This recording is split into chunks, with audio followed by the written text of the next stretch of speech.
Hey guys, it's Mr. O'Brien, and today I'm going to be reading Follow the Moon Home, A Tale of One Idea, 20 Kids, and 100 Sea Turtles by Philippe Cousteau and Deborah Hopkins, illustrated by Milo So. Follow the Moon Home.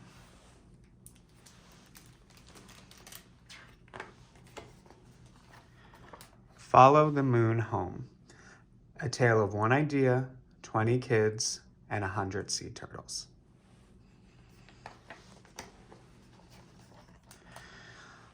I always needed help finding my way, especially in a new place. Before long, you'll feel right at home, Viv. I wasn't so sure. Welcome, Vivian, called Mr. J. You're just in time for the fun. We're looking for a problem to solve. I got my pencil and bit my lip. I rode my bike all over town looking for a problem. Mostly I just got lost. On Saturday, I took Samson and Luna for a run on the beach. Mostly they pulled me. Let's make a gigantic hole, I gasped, plopping down. My big digger and my little digger sprang into action. Suddenly, it was raining sand. Looks like fun, but be sure to fill that hole, said a man walking by. It's nesting season. I smoothed out the sand and we all went to look. What do holes have to do with turtles? It's because of the babies, said a voice. I whirled to see a girl from school. I'm Clementine, she reminded me. Baby sea turtles need a clear path to the sea. Holes and sandcastles get in their way. I didn't know we had sea turtles here. Samson pulled on the leash. We do. And look what happened to this baby, cried Clementine. Why were you going the wrong way, little one?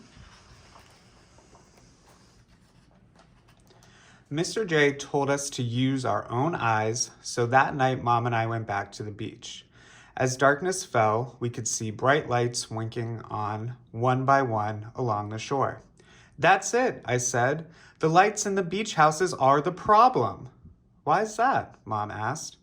When baby turtles hatch, they follow the strongest light they see, I explained. So if they head away from the sea, they'll get dehydrated and die.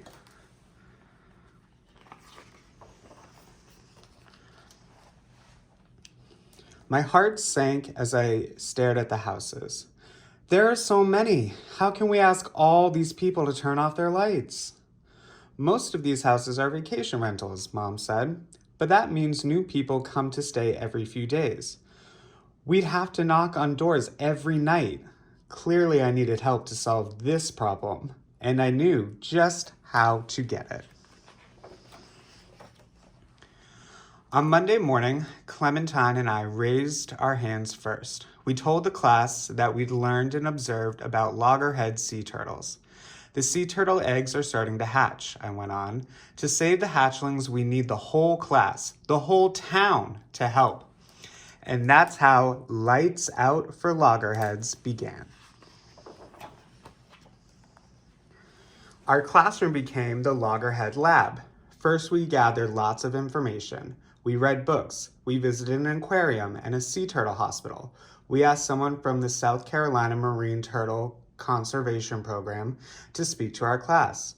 We all brainstormed solutions, choosing the best ideas. Then we got to work.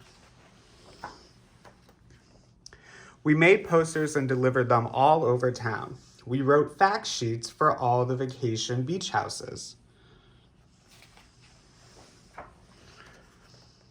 To pay for printing our flyers and posters, we held a bake sale. Andy, the coffee shop man, donated a whole pan of his famous granola. Happy to help. The editor promised to put my article in the community newspaper. Nice to have a new writer in town, she said. The printer gave us a discount for the loggerheads. Rebecca and Max learned how to spread the word on the internet. Mr. J helped us write a press release.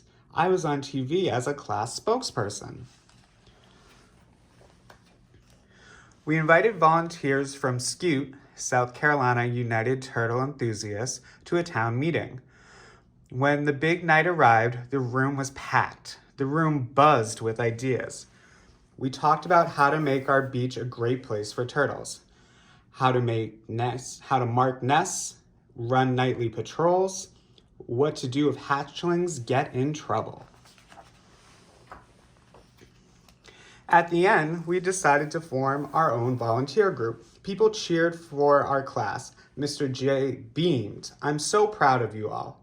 That was the best night ever." Until... On the last evening of summer school, we went on the turtle patrol. Lots of parents came too. Everyone smiled as we watched the lights along the beach go out, one by one. We had done it. Suddenly, a movement on the sand caught my eye. "Over here," I whispered. We crept closer, careful to stay quiet. A crescent moon shone on the waves. The sea glittered like silver. I made out the first one, then 2 hatchlings. Soon the sand seemed to boil over with life. Tiny turtles, no more than 2 inches long, burst from the nest. We watched, barely daring to breathe. Would they know where to go? Then they were off, scurrying over the sand and into the shimmering sea. We stood together, smiling and silent with wonder. Then, just like the turtles, we followed the moon home. The end.